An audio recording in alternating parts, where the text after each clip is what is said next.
Massa and Carrara, two cities that match us in a unique and wonderful contrast.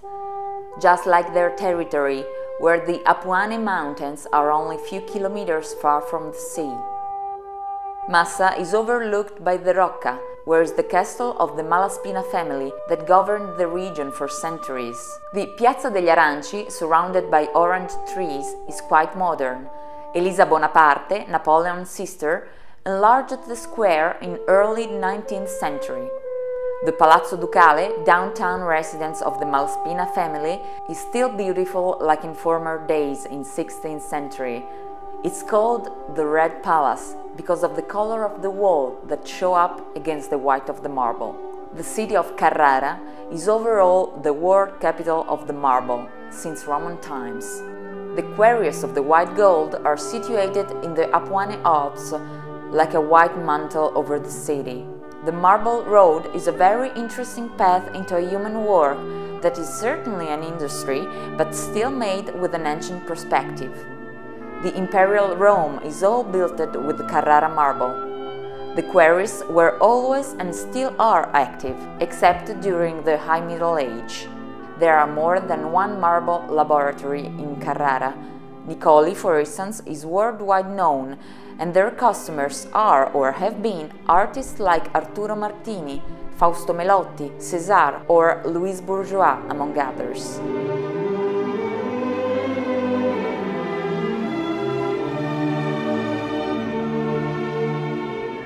Talking about artists, when Michelangelo was commissioned with a work, he used to come here alone for a few days to be inspired by the quietness of nature and choose personally the piece of marble he needed.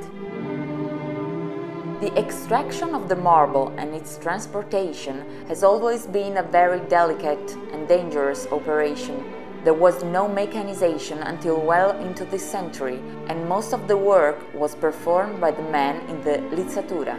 Their job was to guide the tons of marble down slopes, constructing the sled from wooden trunks. It seems that Michelangelo itself, that participated to the operation, risked his life more than once when the block broke the wires and ran down the slope.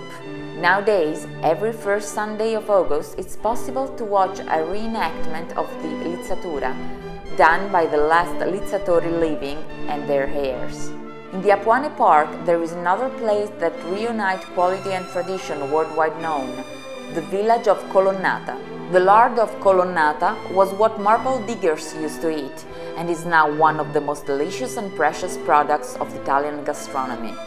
Try it with toasted bread and a slide of tomato.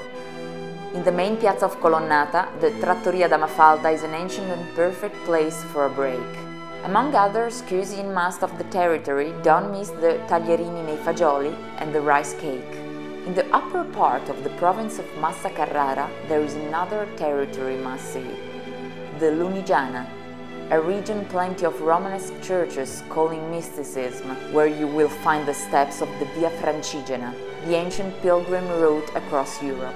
In Pontremoli, one of the most interesting minor towns in Tuscany, is held the Premio Bancarella, one of the main literature awards in Italy, born in 1953. Once there, go visit the Castello del Piagnaro, from 10th century a sentinel between the north of Italy and the Tyrrhenian Sea. Talking about slow food, here you will find delicious dishes made with mushrooms and chestnuts that grows over here. A very Lunigiana typical food is the testaroli, made with white flour, water and dressed with pesto. And don't miss the amor, a creamy cake with a still secret recipe kept from few patisseries in Pontremoli.